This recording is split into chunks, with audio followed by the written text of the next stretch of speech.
जैसा कि आप सब जान चुके हैं कि इतिहास का फिर से मैं लेकर आ गया हूँ 50 महत्वपूर्ण ऑब्जेक्टिव प्रश्न, जिसमें मैं आपको बिहार बोर्ड कक्षा 10 के इतिहास मतलब हिस्ट्री 50 महत्वपूर्ण ऑब्जेक्टिव भी ऑब्जेक्टिव है। तो आप सब हो जाइए रेडी और अपने टॉपिक पर चलिए। तो देरी न करते हुए अपने टॉपिक की ओर चल रहे हैं। तो आज का पहला प्रश्न देखिए क्या है।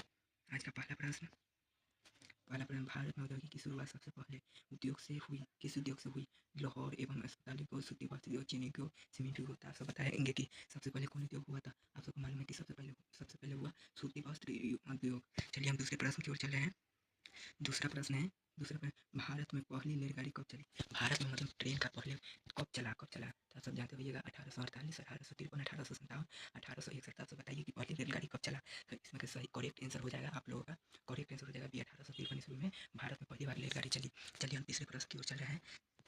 तीसरा प्रश्न है 1857 के विद्रोह का तत्कालीन कारण क्या था? 1857 के विद्रोह का तत्कालीन कारण क्या था? तो आप सबके बीच है कि करों में वृद्धि, जबरी वाले कारसूत, अंग्रेजी शिक्षा सहायक संधि। तो आप सब बताइए कि इसका करेक्ट आंसर क्या हो जाएगा। तो इसका करेक्ट आंसर हो जाएगा, यानी कि इसका करेक्ट आंसर हो जाएगा बी। समझ गए? इसका करेक्ट आंसर क्या होगा? बी, जबरी वाले कारसूत।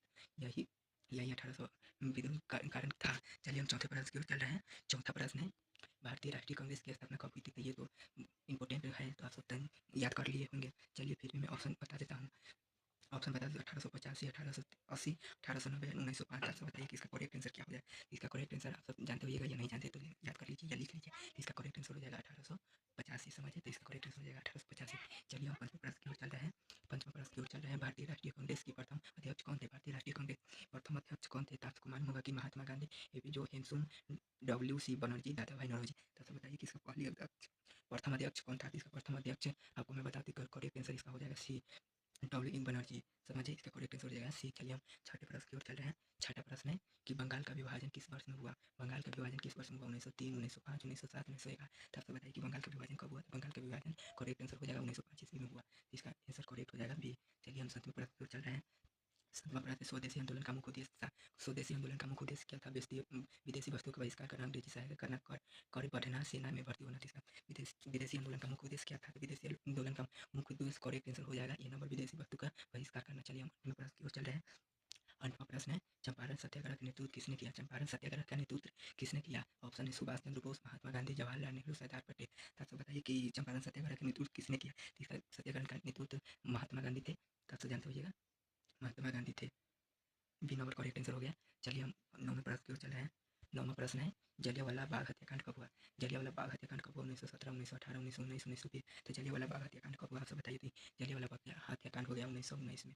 समझे? जलियांवाला बाग हत्याकांड 1919 में हुआ। चलिए 10वें प्रश्न की ओर चल रहे हैं। 10वां प्रश्न है दांडी मार्च किस आंदोलन से संबंधित है? दांडी मार्च किस आंदोलन से संबंधित है? दांडी मार्च किस आंदोलन से संबंधित है? तो यह असहयोग आंदोलन, भारत छोड़ो आंदोलन, सभी के आंदोलन, खिलाफत आंदोलन। तो आपसे बताइए कि कौन आंदोलन से प्रसिद्ध है, मतलब संबंधित है या प्रसिद्ध है। तो चलिए इसका करेक्ट आंसर हो जाएगा आप लोगों के बीच उपस्थित हो रहा है ऑप्शन नंबर सी करेक्ट, सभी के आंदोलन से प्रसिद्ध है, संबंध में है। चलिए हम 11वें प्रश्न की ओर चल रहे हैं। 11वां प्रश्न भारत छोड़ो आंदोलन कब शुरू हुआ? भारत छोड़ो आंदोलन कब शुरू हुआ? 1930, 1935, 1942, 1947। आप सब बताइए कि इसका करेक्ट आंसर क्या होगा। तो इसका करेक्ट आंसर आप लोगों के बीच उपस्थित हो रहा है ये नंबर 1930। चलिए हम 12वें प्रश्न की ओर चल रहे हैं। 12वां प्रश्न है भारत छोड़ो आंदोलन का नारा किसने दिया? भारत छोड़ो आंदोलन का नारा किसने दिया? तो आप सबके पीछे जवाहरलाल नेहरू, महात्मा गांधी, सुभाष चंद्र बोस, सरदार वल्लभ भाई पटेल। इसके करेक्ट आंसर आप सब जानते होइएगा, नहीं जानते तो आप सबके बीच उपस्थित हो रहा है। 12 का करेक्ट आंसर हो जाएगा सी नंबर, समझे? सुभाष चंद्र बोस। चलिए हम 13वें प्रश्न की ओर चल रहे हैं। 13वां प्रश्न है कि मुस्लिम लीग की स्थापना कब हुई? मुस्लिम लीग की स्थापना कब हुई? ऑप्शन 1905, 1906, 1907, 1911। तो आप सब बताइए कि मुस्लिम लीग की स्थापना कब हुई? तो आप सबके बीच करेक्ट आंसर आ गया। इसका करेक्ट आंसर हो जाएगा बी नंबर 1906। चलिए हम 14 प्रश्न की ओर चल रहे हैं। 14 प्रश्न है 14वें प्रश्न लखनऊ समझौता कब हुआ? लखनऊ समझौता कब हुआ? 1914, 1915, 1916, 1919। तो लखनऊ समझौता कब हुआ? आप सब जानते होइएगा, नहीं जानते आप सबके बीच करेक्ट आंसर आ गया है, मतलब डी होगा 1919। चलिए हम 15वें प्रश्न की ओर चल रहे हैं। 15वां प्रश्न है कि साइमन कमीशन भारत कब आया? साइमन कमीशन भारत कब आया? 1927, 1928, 1929, 1930। साइमन कमीशन भारत कब आया था? आप सब बताइए कि साइमन कमीशन भारत कब आया था। इसका करेक्ट आंसर हो जाएगा ये नंबर 1927 में। चलिए हम 16वें प्रश्न की ओर चल रहे हैं। 16वां प्रश्न साइमन कमीशन का विरोध क्यों हुआ? साइमन कमीशन आया भारत 1919 में, तो उसका विरोध क्यों हुआ?